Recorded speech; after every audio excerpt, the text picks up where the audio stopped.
আপনার আমার দয়াল নবী যখন ইসলাম প্রচারের জন্য তায়েফ নগরীতে গেলেন, সে কথা আপনাদের আমার সকলের জানা আছে, শুধু একটু অনুভব করার বাকি, একটু অনুভব করার বাকি। তখন ইসলাম মাত্র প্রাথমিক অবস্থায়, এখনো মুসলমান এইরকম ঘরে ঘরে হয় নাই।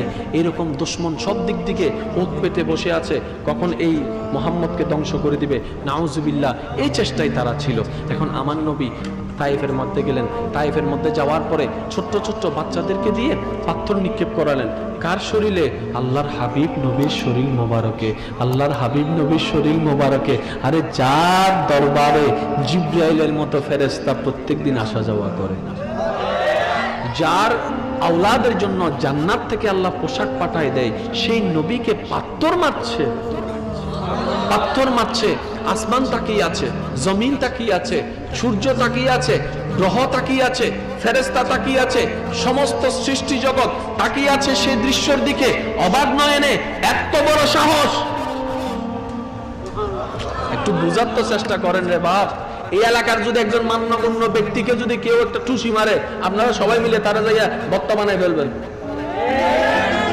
আমাদের স্যার রে মারছস, আমাদের হুজুর রে মারছস, এত বড় সাহস! এখন পাথরটা পড়ছে কোনো ব্যক্তির গায়ে না, আপনার আমার দয়াল নবীর শরীর মোবারকে। সবাই দেখছে, সব সৃষ্টি দেখছে।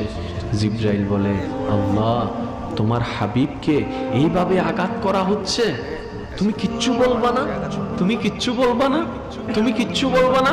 আল্লাহ পাক বলে যে, জিব্রাইল যাও আমার হাবিবের কাছে, আমার হাবিবকে গিয়ে সংবাদ দাও, উনি যা বলবে আমি এই মুহূর্তে তাই করে দিব, তাই করে দেব। জিব্রাইল বড় আশা নিয়ে হুকুম নেওয়ার জন্য নবীর দরবারে আসলেন। আমার নবী রক্তাক্ত দেহ মোবারক নিয়ে এক পাশে বসে আছেন, রক্ত মোবারক ঝরঝর করে পড়ছে, সারা শরীর ব্যথিত হয়েছে পাথরের আঘাতে।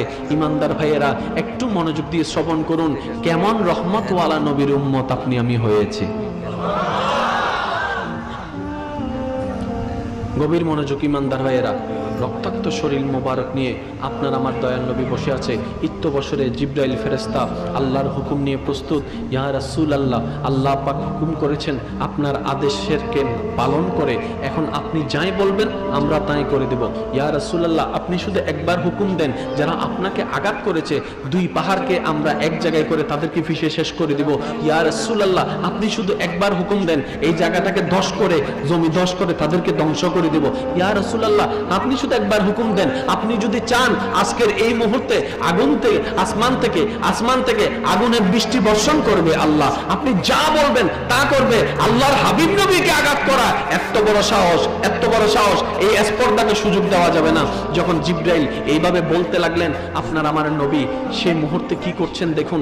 আপনি আমি হলে তো এই সুযোগটা হাতছাড়া করতাম না, উড়াই ফেলো, মাইরাই ফেলো, এগুলাই বলতাম। কিন্তু আপনার আমার নবী বলছেন, জিব্রাইল, জিব্রাইল, আল্লাহ আমাকে গজব দেওয়ার জন্য পাঠাই নাই, রহমাতুল লিল আলামিন বানায় পাঠিয়েছে।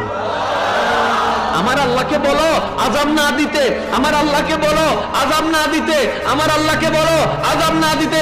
যদিও কলমা না পড়ুক, তারপরেও তো আমার, আমাকে আঘাত করুক, তারপরেও তো আমার সামনে তাদের এই ধ্বংস আমি সহ্য করতে পারবো না। আমার আল্লাহকে বলো আযাব যেন নাজিল না করে, আযাব যেন নাজিল না করে, আযাব যেন নাজিল না করে। জিব্রাইল বলে, কেন ইয়া রাসূলুল্লাহ, এত আঘাত করলো, এখনো রাগ করবেন না? এখনো রাগ দেখাবেন?